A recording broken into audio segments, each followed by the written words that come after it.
¿Qué tal, amigos? Un nuevo contenido jurídico para todos nuestros seguidores y usuarios. Hoy vamos a contestar una pregunta que ha sido muy frecuente, que nos están haciendo en este momento desde todo el país, y es la siguiente: la definición de incapacidad permanente parcial y el concepto de invalidez. Entonces, una incapacidad permanente parcial es la que queda reflejada en un dictamen de pérdida de capacidad laboral que arroja como resultado una pérdida de capacidad entre un 5% y un 49,9%. Cuando se habla entre ese intervalo 5 y 49,9%, se está hablando de una incapacidad permanente parcial. Por otro lado, cuando se está hablando de una pérdida de capacidad laboral del 50% o superior, se está hablando de una invalidez. Esos son dos conceptos muy diferentes que tienen que quedar muy claros. Ahora bien, consecuencia jurídica de estos dos estadios, de estas dos situaciones. Cuando está hablando de una incapacidad permanente parcial, es decir, pérdida de capacidad laboral entre el 5 y el 49,9%,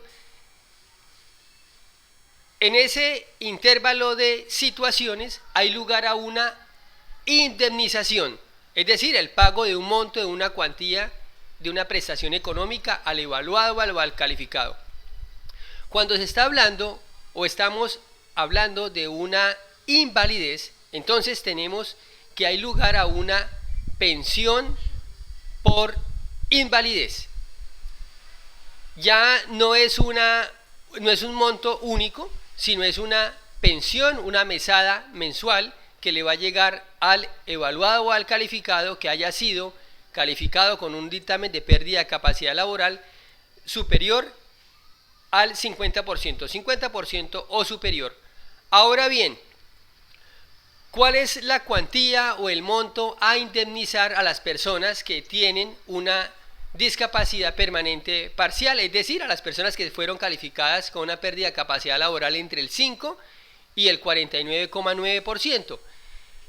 Por ejemplo, el decreto único reglamentario de este tipo de incapacidad y el monto de las cuantías por indemnización habla de que una persona que haya sufrido una pérdida de capacidad laboral, por ejemplo, del 30%, tiene derecho a 14.5 salarios.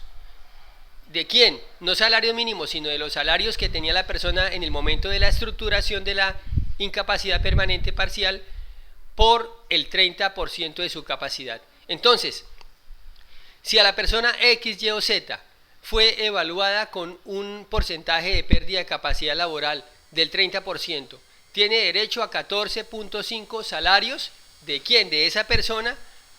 Y ese es el monto de su incapacidad permanente y el monto de su cuantía, del monto de la indemnización.